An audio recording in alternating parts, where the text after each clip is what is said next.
예배 자리에 나온 한 사람 한 사람을 주님의 이름으로 사랑하고 축복합니다. 우리 옆분들과 인사할까요? 봄날처럼 참 아름다우십니다. 인사합시다. 봄날처럼 참 아름다우십니다.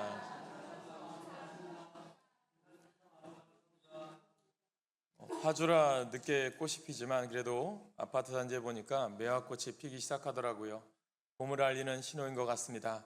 우리의 상황이 또 우리의 삶이 어려울지라도 때가 되면 하나님께서 또 꽃을 피우듯이 우리의 삶과 우리 모든 곳에도 하나님이신 은혜의 꽃이 넘치는 여러분 되시길 간절히 축복합니다. 꽃보다도 아름다우십니다. 할렐루야. 주의 은혜로 승리하시길 소망하면서 오늘 말씀을 함께 나누겠습니다. 우리가 주일마다 요한복음을 통해서 예수님의 행하신 기적을 보고 있습니다. 7가지의 표적이라고 말씀을 드렸고요. 오늘은 5번째 물 위를 걷는 자라고 하는 말씀으로 함께 이 시간 우리 은혜를 나누겠습니다. 기독교는요, 기적의 종교라고 말을 합니다. 성경에 보면 수많은 기적, 많은 이적들이 등장을 하죠. 많은 기적들을 성경에 기록한 이유가 무엇일까? 그것은 그 기적들을 통해서 우리에게 주시고 싶은 귀한 메시지가 있는 거죠. 기적에 집중하기보다는 기적 속에 숨겨진 뜻을 깨닫는 게 매우 중요하지 않을까요? 그리고 또한 그 기적들은 초대교회만이 아니라 오늘날 우리 가운데도 여전히 계속될 수 있다는 것을 우리에게 알려주기 위한 메시지입니다. 그렇다면 오늘날 우리가 살아가는 이 시대 속에서도 기적이 계속되어지는가? 그러면 기적은요, 계속 이루어집니다. 그러나 기적이 일어나는 방식은 초대교회 당시와는 많은 또 다른 면들이 있겠죠. 성경에서 일어났던 기적이 그대로 우리 가운데도 일어날 수 있겠지만 그것은 시대와 상황에 따라서 각각 다르게 나타나기도 합니다. 초대교회에 일어났던 기적들을 보면 하나님께서 분명히 놀라운 이적과 또 놀라운 일들을 하셨죠. 하나님께서는 하나님의 필요와 하나님의 지혜와 하나님의 때에 따라 다양성 있게 하나님의 임재하심을 우리들에게 나타내어 주셨습니다. 그렇다면 누가 하나님의 기적을 체험할 수 있을까요? 저는 오늘 여러분들이 예배드린 여러분 삶에도 또 오늘 우리들에게도 모두 그리스도인들이 기적을 체험할 수 있다면 얼마나 좋을까 그런 생각을 해봅니다. 중요한 것은 그러나 기적은 그리스도인 모두에게 일어날 수도 있지만 일어날 수도 없기도 합니다. 우리 하나님께서는 모든 사람들에게 기적을 나타내기를 원하시지만 모든 사람이 다 기적을 원하는 것은 아님을 또 보게 됩니다. 그래서 모든 사람이 하나님의 기적을요 체험할 수 있는 것은 아니다라는 거죠. 저는 오늘 여러분들이 기적의 주인공이 되길 믿으십니까? 아니면 내가 기적의 주인공이 되어서 그 기적을 맛보기를 원하십니까? 저는 오늘 여러분들이 기적을 뛰어넘어서 그 뒤에 역사하시는 주님의 놀라운 은혜를 체험하시기를 간절히 축복합니다. 오늘 본문의 말씀은 어떤 내용일까요? 우리가 지난주에 오병이어의 기적을 보았습니다. 그 말씀과 이어지는 내용입니다. 오병이어의 기적 이후에 예수님께서 제자들을 그 기적을 행한 곳의 맞은편인 갈릴리 호숫가를 뛰어넘어서 배를 타고 가게 하시고요.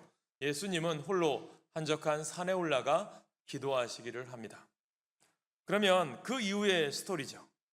저는 여러분들이 분명한 것은 오병이어의 기적을 통해서 예수님이 5,000명 또 2만 명 이상의 많은 사람들이 먹고 12광주리가 남았는데 많은 사람들이 환호합니다. 인기가 절정에 이르게 됩니다. 그러다 보니 많은 사람들이 예수님이면 우리의 굶주림, 우리의 어려움을 모두 다 해결해 줄 거야 라고 생각했던 것 같습니다. 많은 사람들이 예수님을 따라오게 갔지만 예수님은 그들을 뒤로 하고 홀로 산에 올라가시죠. 사랑하는 성도 여러분, 중요한 것은 오병이어를 뛰어넘어서 인기와 열광을 뛰어넘어서 오늘 우리들은 하나님께만 초점을 맞추어야 한다는 거죠. 이것이 오늘 우리에게 주는 교훈이죠. 오늘 우리 본문에서 보면 오병 이후에 우리에게 주는 메시지를 보면 한밤중에 제자들이 이 갈릴리 바다죠. 호숫가입니다. 물결로 인하여 폭풍으로 인하여 고난을 당하고 있는 것을 보게 됩니다. 그때 결론을 말씀드리면 주님께서 물 위를 걸어오시죠. 그때 다수의 제자들 중에도 그 밤에 물 위를 걸었던 제자도 있었습니다.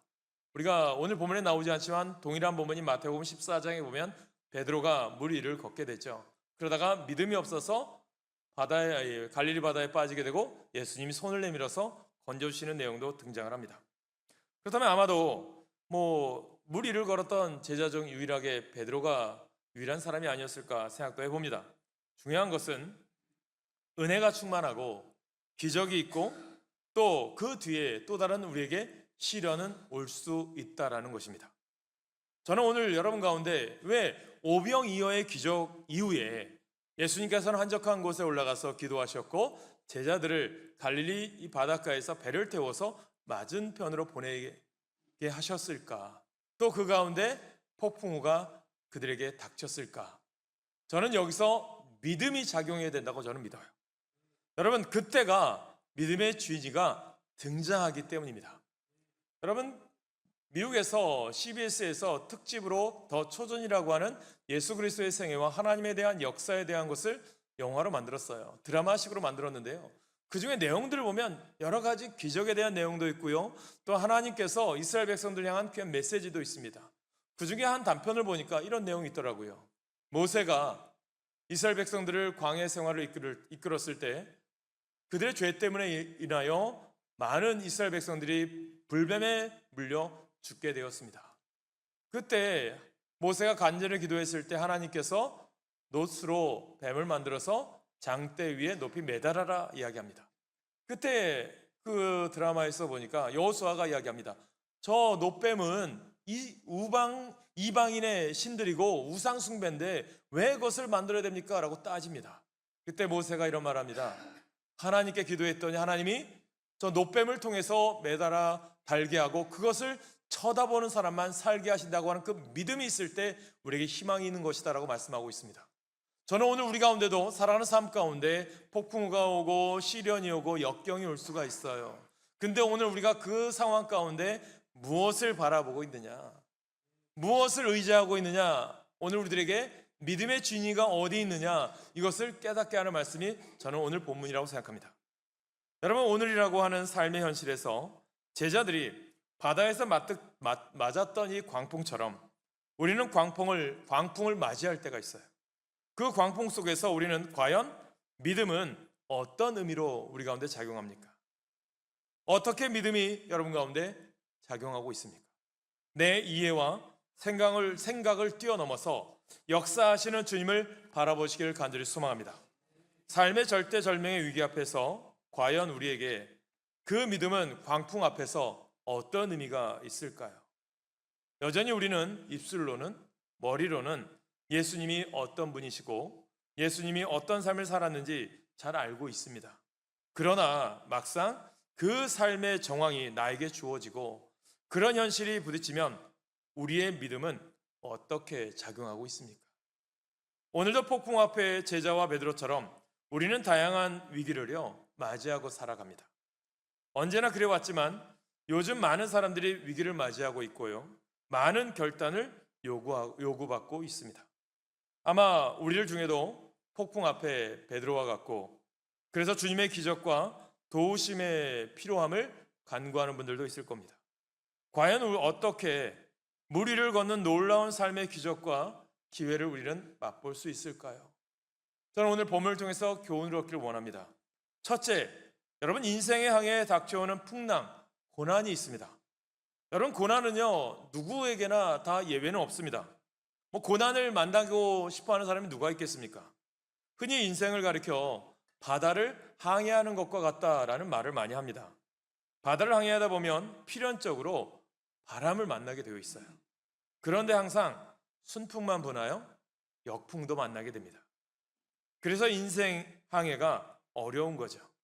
순항하는 배가 갑자기 돌풍을 만나듯이 평탄하게 잘 살던 인생에 어느 날 갑자기 예상치 못한 위기가 찾아와서 그 상황을 극복하기 위해서 안간힘을 써본 경험이 누구에게나 다 있으실 것입니다. 그렇다면 이 삶 가운데 우리는 어떻게 반응하고 어떻게 살아가야 될까요?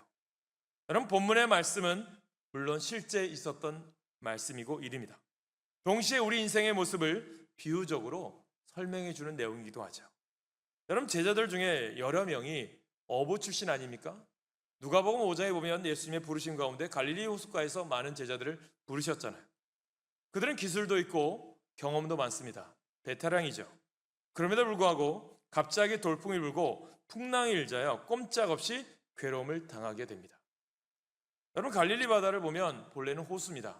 특징이 있어요. 가로 14km, 동서남북으로 보면 세로로는 21km.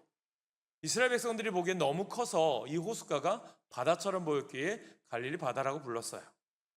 그 주위의 지형이 특이합니다. 지금도 이스라엘 성지순례 가면 갈릴리 이 호숫가는요, 해수면보다 200m 정도가 아래에 있어요. 그러니까 보면 어디 웅덩이가 파여 있는 곳에 고여 있는 그런 물과 같습니다. 그러다 보니까 상대적으로 바닷가의 기온과 산 위의 기온과 이 호숫가의 기온이 달라서 예상치 못하게 갑자기 돌풍이 불고 파도가 칠 때가 있다라는 거죠. 날씨가 변덕스러워서 언제 바람이 불지 서로 예측할 수가 없었다고 합니다.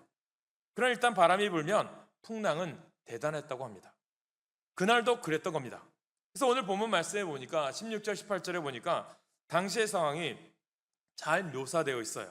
특히 18절에 보면 큰 바람이 불어 파도가 일어나더라 라고 말씀합니다. 또 이 기적이 마가복음 14장 22절과 동일한 본문이 마가복음 6장 45절에도 기록되어 있는데 마태복음에 보면 자세히 기록되어 있어요. 이렇게 말씀하죠. 배가 이미 육지에서 수리를 떠나서 바람이 거스름으로 물결로 말미암아 고난을 당하더라, 이렇게 말씀합니다. 여러분, 여기서 우리는 인생의 항해를 한번 봅시다. 인생에 대해서 어떤 점을 우리가 깨달을 수가 있을까요? 여러분, 고난을 예상하는 사람은 아무도 없어요. 고난을 기대하는 사람도 없습니다. 그러나 중요한 것은 고난은 누구에게나 닥쳐온다라고 하는 사실이에요. 기술이 있고 경험이 많은 노련한 어부들에게도 풍랑은 닥쳐왔어요. 베테랑 어부라고 바람이 비켜가지 않아요. 초보자라고도 봐주지 않습니다. 초보자에게도 베테랑에게도요, 바람은요 사정없이 불어닥쳐요. 마찬가지로 우리 인생의 바다를 항해할 때 보면 그 누구도 고난의 풍파를 비겨갈 사람은요 단 한 사람도 없다라는 것입니다. 남보기에 체면이 있고 굳이 내가 밝힐 것이 없어서 그렇지, 말 못해서 그렇지 고난이 없는 사람이 누가 있겠습니까? 지금 잠시 없다 해도 과거에 있었고 또 앞으로 얼마든지 우리 가운데 어려움이나 시련은 닥쳐올 수가 있다는 거죠. 그렇다면 이 상황 가운데 우리는 어떻게 해야 되느냐, 깨달아야 될 거 아니겠습니까? 고난은 또한 시도 때도 없이 닥쳐온다는 거예요. 이때 저때 여러분 내가 예상하지 않아요. 어느 때인지 몰라도 갑자기 다가온다는 거죠. 오늘 예수님께서 말씀했잖아요. 그런데 그 말씀에 이 갈릴리 호수를 건너는데 풍랑을 만날지 누가 알았겠습니까? 그래서 세 번째 우리가 깨달아야 될 것은 신앙생활을 잘해도요 고난은 닥쳐온다라고 하는 사실이에요. 본문에는 우리가 없지만 마태복음이나 마가복음의 병행 구절을 보면 똑같은 내용을 보면 이렇게 돼 있어요. 제자들이 이렇게 갈릴리 호숫가를 건너가게 된 이유가 뭐죠? 예수님의 명령 때문이거든요. 마태복음 14장 22절에 보면 그 말씀이에요. 예수께서 즉시 제자들을 재촉하사 자기가 무리를 보내는 동안에 배를 타고 앞서 건너편으로 가게 하시고 라고 말씀합니다. 그러니까 이런 의문을 가질 수 있습니다. 아니, 예수님이 시키는 대로 했는데 어려움이 닥쳐. 이건 좀 이상하지 않나요? 쉽게 얘기하면 내가 믿음 생활 열심히 하고 교회 열심히 다니는데 어려움이 다가와요. 이유가 뭘까? 왜 그러지? 여러분, 이상하지 않습니까? 이와 비슷한 말씀이 마가복음 4장에도 보면 그때는 제자들이 배에 예수님과 함께 타고 있었어요. 그런데도 광풍이 불고 풍랑을 만나게 됩니다. 흔히 우리는요 그런 생각을 합니다. 고난을 당하는 것은 신앙이 나쁘거나 무슨 죄 때문은 아닌가? 그런 것을 우리가 생각할 때가 있어요. 물론 그런 경우도 우리 가운데 있을 수 있어요. 주님은 우리가 늘 곁길로 갈 때에 고난을 통해서 깨우쳐 주시고 교정해 주시기도 합니다. 그러나 신앙생활을 잘하고 죄가 없어도 얼마든지 고난이 닥칠 수 있음을 알아야 됩니다. 그 대표적인 사람이 누구예요? 욥이라고 하는 사람 아닙니까? 동방의 의인이에요. 신앙생활을 너무너무 잘합니다. 그런데 그에게 극한 고난이 닥쳐왔어요. 그 많던 재산 다 잃고 10명이나 되는 자식 다 잃고 자기는 병까지 얻고 그 이상 어떻게 더 큰 고난을 말할 수 있겠습니까? 신앙생활을 잘해도 고난을 당할 수 있다는 분명한 이야기겠죠. 그러나 중요한 것은 무엇일까요? 누구나 고난당하지만 신앙의 사람은 그것을 극복하고 승리할 수 있다고 하는 사실을 깨닫게 되길 간절히 축복합니다. 그러므로 주님께서 보여주시고 싶은 메시지, 너희들 오병이어의 기적을 통해서 많은 사람들이 환호하고 따르려고 하는 그곳에 나의 목적이 있는 것이 아니라 오직 너희들이 집중해서 바라봐야 될 것이 누구예요? 여호와 하나님, 주님이라는 거예요. 그러므로 여러분, 혹시 우리 가운데 고난 당할 때 괜히 자기 스스로 정죄하지 마세요. 고난 중에 더욱 괴로워지는 게 바로 이런 것 때문 아닐까요? 마음에 꺼리끄는 것이 있으면 오늘 회개하시면 돼요. 그것으로 깨끗해집니다. 더 이상 연연할 필요가 없어요. 자꾸 그런 생각해서 반복해서 가질 필요가 전혀 없다라는 거예요. 아니요, 안 됩니다. 왜 그럴까요? 그것은 하나님 앞에 합당치 않아요. 우리의 마음에 죄의 구렁텅이, 죄의 수렁에 끊임없이 빠지게 하는 것은 사탄의 유혹이에요. 사탄의 마음입니다. 저는 오늘 여러분 가운데 주님의 마음 품기를 간절히 축원합니다. 그래서 고난이 오면 우선 이렇게 받아들이시길 바랍니다. 초대교회에 고난이 있고 어려움이 있을 때 베드로가 이런 말을 해요. 어떤 말을 합니까? 권면하는 거예요.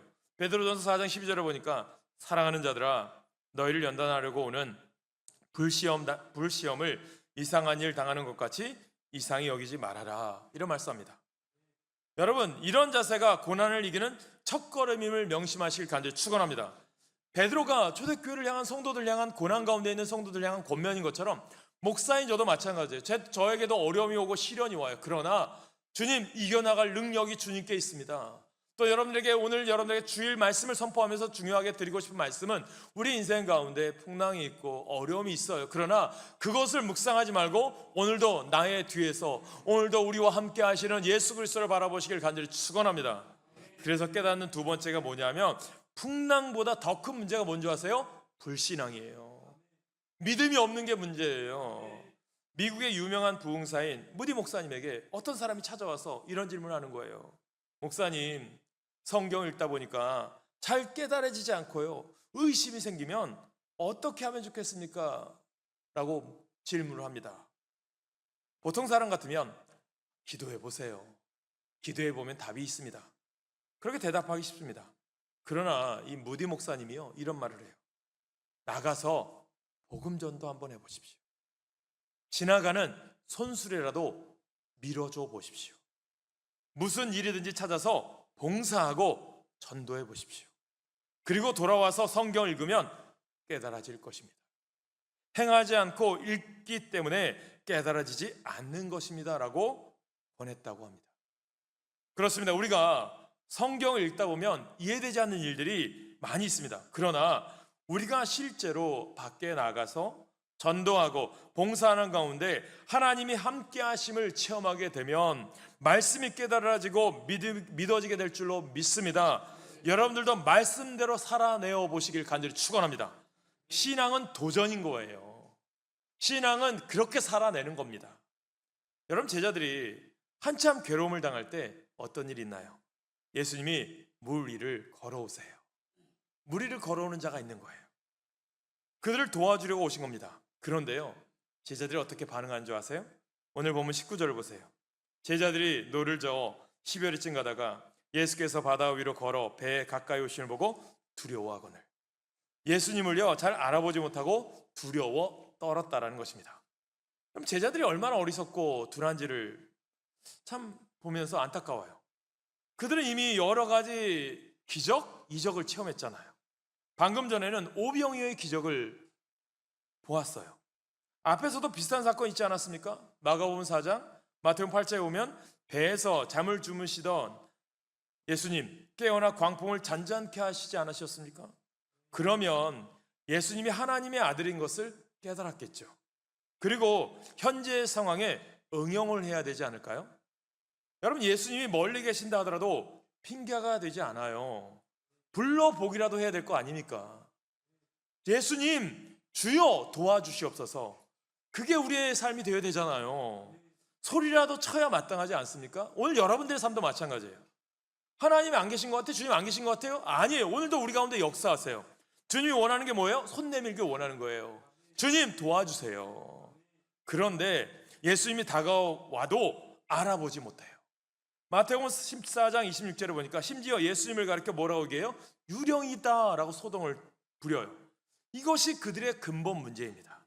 심령이 둔해서 아직도 온전한 신앙이 정립되지 못해서 그런 문제점을 이야기하죠. 그래서 마가복음 6장 52절에 보니까 이는 그들이 그 떡 떼시던 일을 깨닫지 못하고 도리어 그 마음이 둔하여 졌음이러라. 여러분 생각해 보세요. 만일 그들에게 온전한 신앙이 있었다면 풍랑이 무슨 문제가 되겠습니까?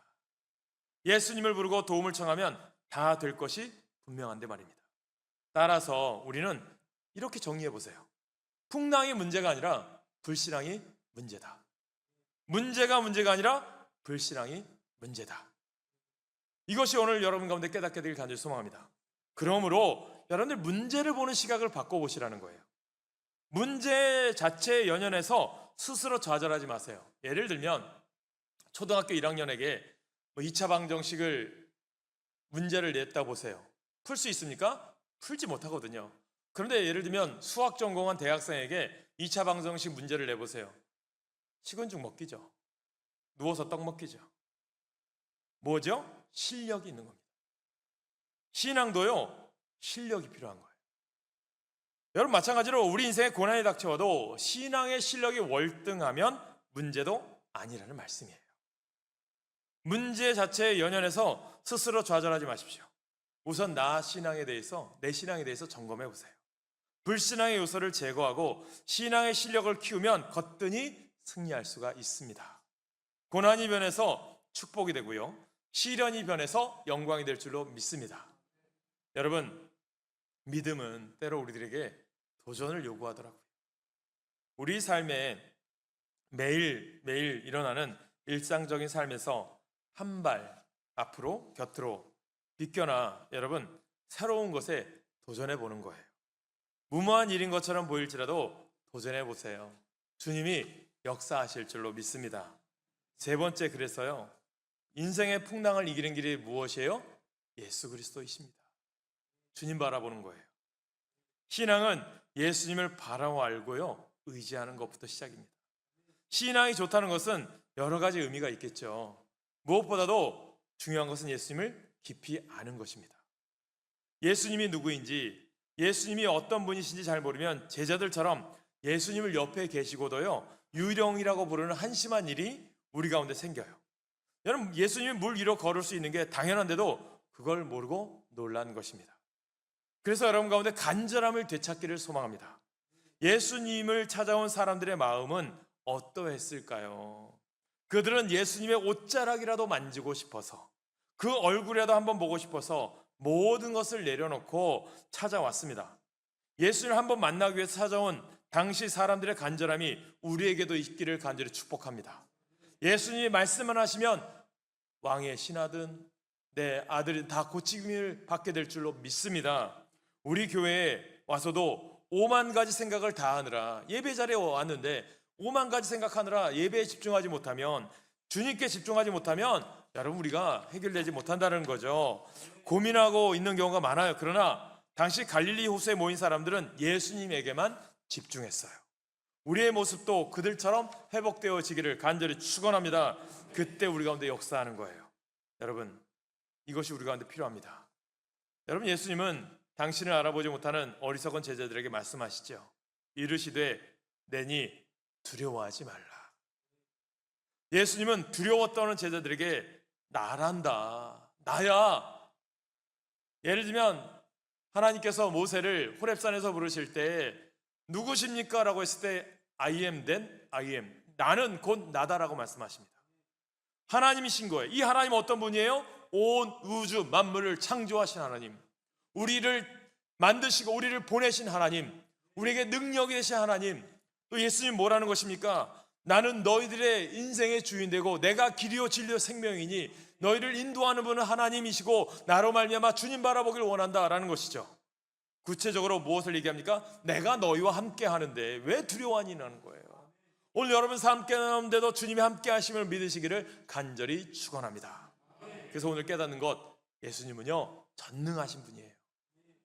우리를 위해서 십자가 지시까지 피 흘리시고 죄와 사망 권세에 이기신 부활하신 예수 그리스도시잖아요.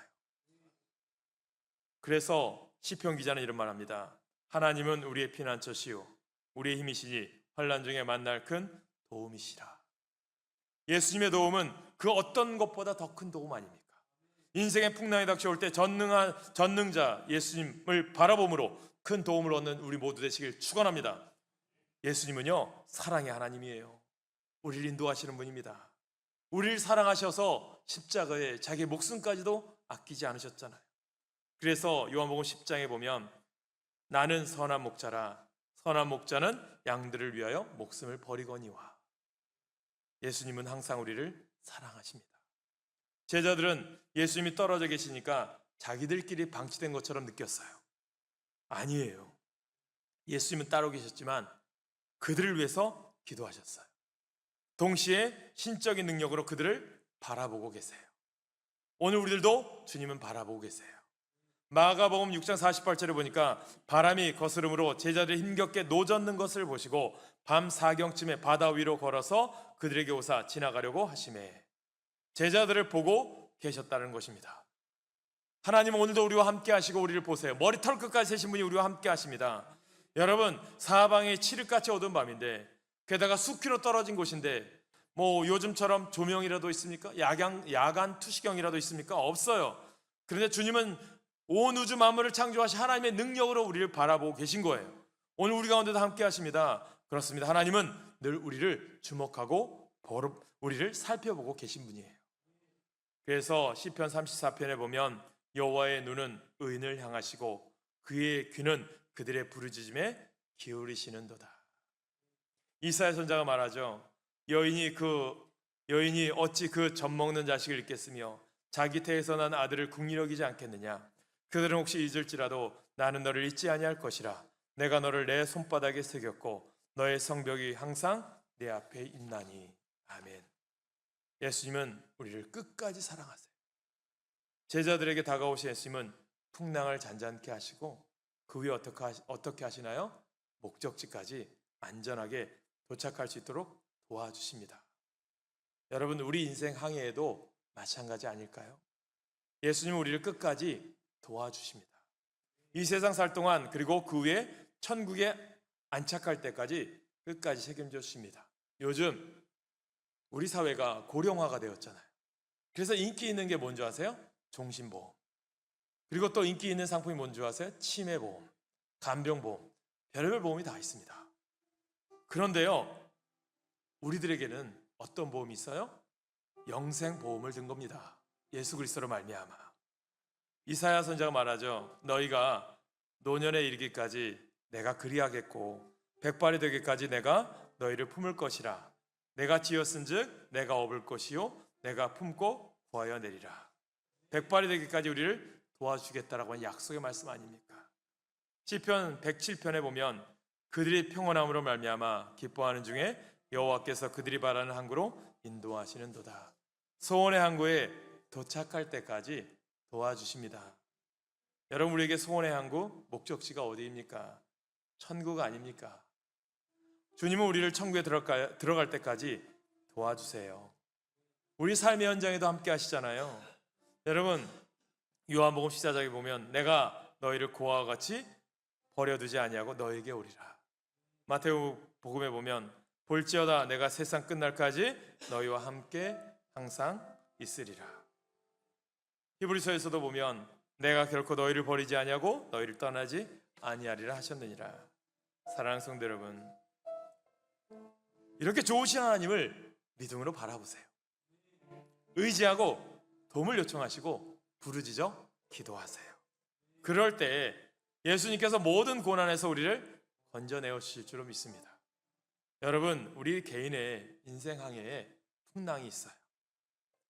그때 주님 바라보세요. 풍랑이 잔잔해질 것입니다. 우리 가정에 거친 풍랑이 있습니까? 괜찮습니다. 주님 바라보세요. 승리할 수 있습니다. 우리나라가 복음이 들어온 지 개신교회 감리교 선교사가 들어온 지 140주년이에요. 긴 역사가 아님에도 불구하고 이렇게 예수님을 잘 믿는 민족으로 변하게 된 것을 생각해 보세요.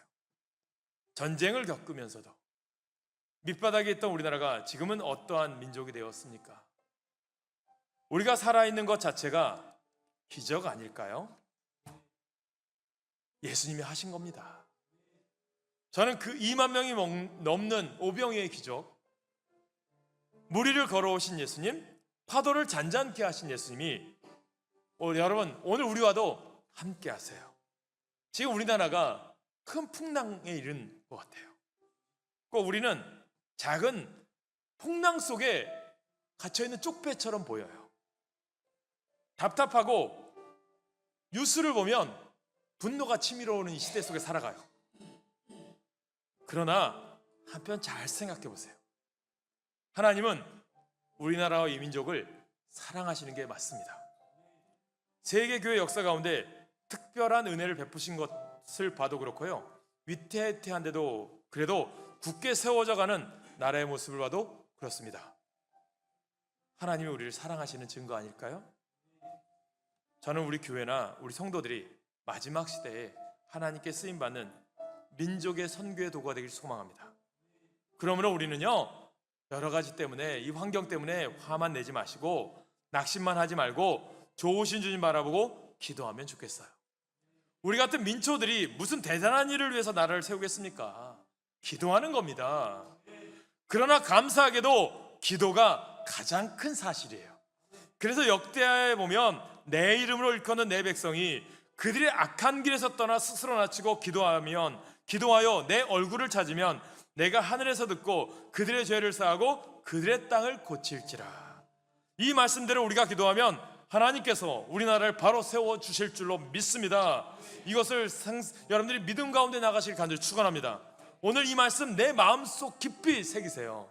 풍랑 가운데 물 위로 걸어오시면서 하신 예수의 말씀, 내니 두려워하지 말아라. 부디 이 말씀 붙들고 인생의 바다에 닥쳐오는 풍랑을 이기시고 소원의 항구에 안착하는 승리하는 여러분 되시길 간절히 축원합니다.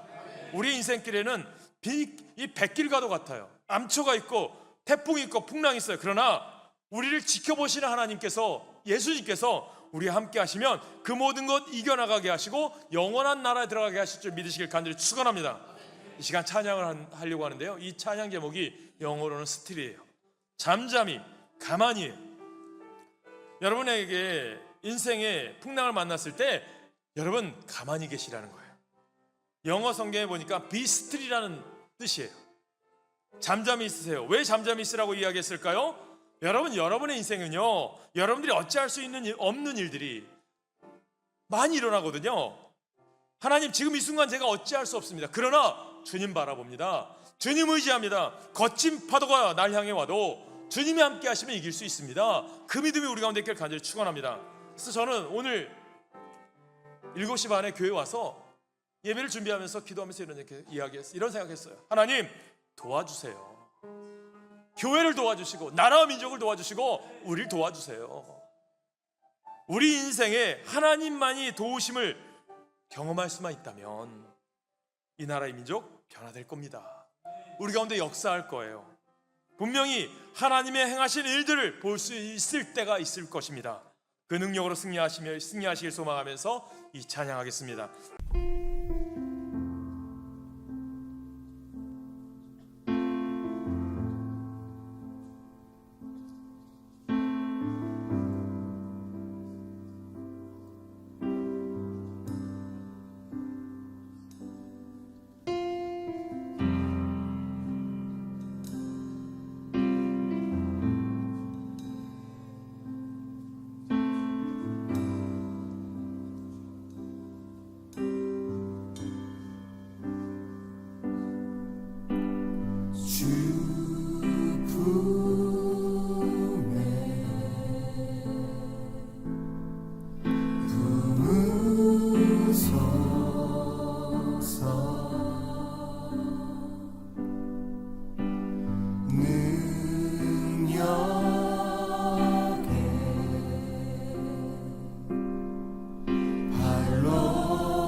안에 나 거리 주님 안에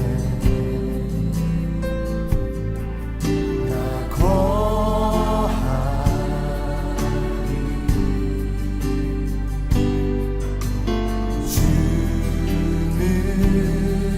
주는요 잠잠히 남이네 거친 파도 날 향해 와도 주와 함께 날아오르리 어둠 가운데 나의 영혼 잠잠하게 거친 파도 날 향해 와도 주와 함께 날아오르리 어둠 가운데 나의 영혼 잠잠하게 주를 보리라 거친 파도 날 향해 와도 주와 함께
내 영혼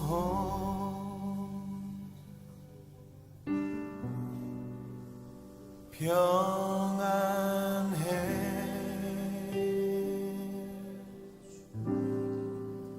내 영혼 내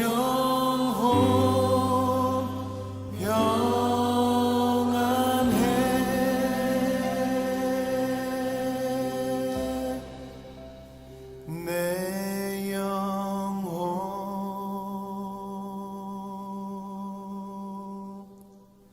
평